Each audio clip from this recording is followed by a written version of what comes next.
Hi everyone, welcome back to our YouTube channel, and in this video we are going to talk about how you can fix SSD not showing in Windows, and it will be an step-by-step videos for you guys. So let's dive into the main topic. So here, if you come over here and you see that your one of the SSD is not working, so how you can fix it? You just need to go over here, come over that place and search for disk.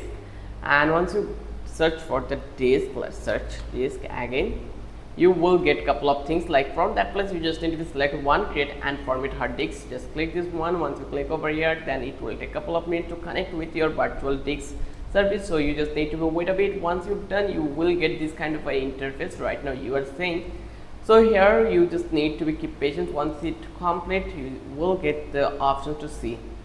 So when it's done, then here actually you can see this is the option. So you just need to scroll down and find it out which disk is really not working, then select that one and just go over here. Like let's select this one, and here you just need to fix this one from that place.